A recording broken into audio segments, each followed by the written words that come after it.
Today's episode of Game Geeks is sponsored by DriveThruRPG.com.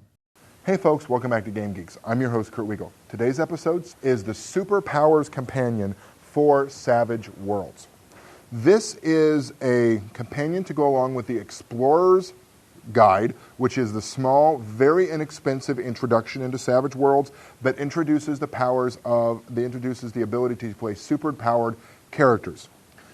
If you like what you see by the end or even during the middle of or right at the top of this episode, feel free to go to DriveThruRPG.com, and when you purchase this product, enter the coupon code seen below and you can get a discount off of the original price of the download product. What does Superpowers bring to the Savage Worlds game? What does this product bring to you? The answer to that is a way of applying the paranormal or supernatural edge superpowers to your game, beyond what's presented in the Explorer's Guide. This breaks down the powers, and you get a pool of points that come each time you take this edge that give you certain powers that you can buy sort of what you want with some add-ons or potentially negative effects as well for what you want. Almost any low to moderate powered super ability is in here. From the fairly minor things like even better at skills or super feats or raising your base attributes to things like invisibility, flight, armor, force field generation. It's pretty much in here if you've seen it before. I will say this, I don't think this would do particularly well at cosmic level entities. I think it would fall apart about the level of Justice League or the Avengers or, God help us, the Authority. However, I think that it would be really good for something along the lines of Spider-Man, sort of maybe some of the beginning X-Men powers, potentially Teen Titans, stuff like that.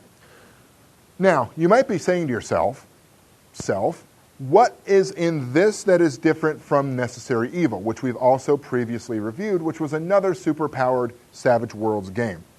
Well, the main difference is Necessary Evil comes with a few conceptions packaged in, that you're playing moderate level bad guys in an alien invasion that's killed off all the heroes. This has no such conception. It does use almost identically the same powers set, though. I think you'd be pretty hard-pressed to see the difference between what's in Necessary Evil and what's presented here. The one thing that this product has going for it that Necessary Evil really didn't, in my opinion, that's quite useful, is it has built in how to do or how to build your own lair for your superheroes or your villains, so you could make your own Batcave or Watchtower space station or what have you, or X-Men Mansion. But what I really like, what really turns me on about this product is at the back of the book, you've got large numbers of pre-made characters. Now it's called Rogues Gallery. They're originally set up for these to be bad guys, but with a few minor changes such as shifting around some of the hindrances, you could very easily have this as a whole bunch of pre-generated characters. And these are also ranked according to the different ranks in the Savage Worlds game. So you've got your novice, seasoned, veteran, etc. This is really good if for some reason you just cannot come up with an idea for your character, but you know your buddies want to run a superhero Savage Worlds game, and you're blanking. You know, I don't know what I want. And you don't want to completely rip off an established character out there like, you're playing Green Lantern again. You suck. We all have those friends, gentle viewers.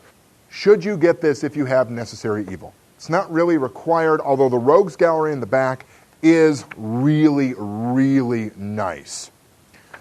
Also, you get the How to Build Your Own HQ. Beyond that, if you don't have Necessary Evil and you want to do a supers game, this is the way to go. What you can also do, and I'm going to go off the rails a little bit here, what you can also do is start combining some of your Savage Worlds ideas. This happens a lot in games that aren't built specifically for one genre. I know there are a whole bunch of supplements out there for, let's say, GURPS, where you could combine supers with espionage with fantasy. And you can sort of combine different levels of these, flip a few switches, and you've got your game. You can do this with Unisystem, particularly the classic Unisystem line, with some of the all-flesh-must-be-eaten supplements, like if you want Western combined with science fiction, then ta-da, you've got your Firefly. You just might have zombies running around too, but those can easily be pulled out. You can do the same with Savage Worlds. In fact, I've been doing a lot of that lately. Let's say I want to combine science fiction and fantasy from 2 different sets of toolkits. I got Dragonstar, which was a Fantasy Flight product that was D&D in space. Or you could say, I want to take, Strike Force 7 and the Supers toolkit, and you have your own military fantasy Supers game in there. So let's say that Cobra or Scorpion or whoever the bad guys are have been chasing down DNA and recombining it into these super villains that you have to fight, and you have to find your own sources or steal theirs and modify it and make your own super characters that duke it out with them. And let's say you wanted to play like a Star Wars type game, or maybe Star Wars directly, Farscape, I don't know. What you could do, I've seen this suggested on the Pinnacle Entertainment Group forums by Clint Black, who was one of the original designers of this whole Superpowers set, is what you do is you take, with each character gets a certain number of these power points for superpowers to play with.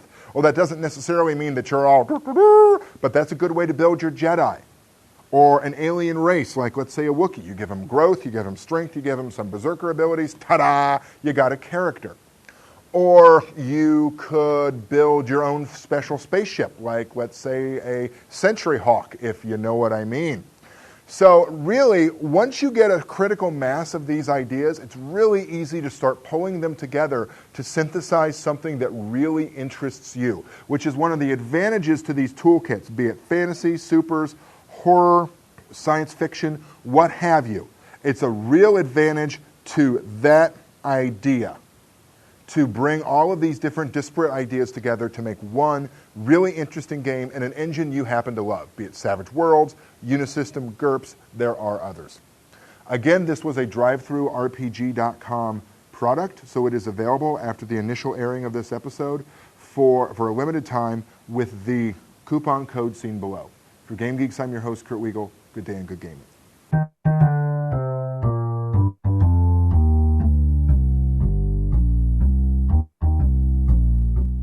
We average 9 new titles a day.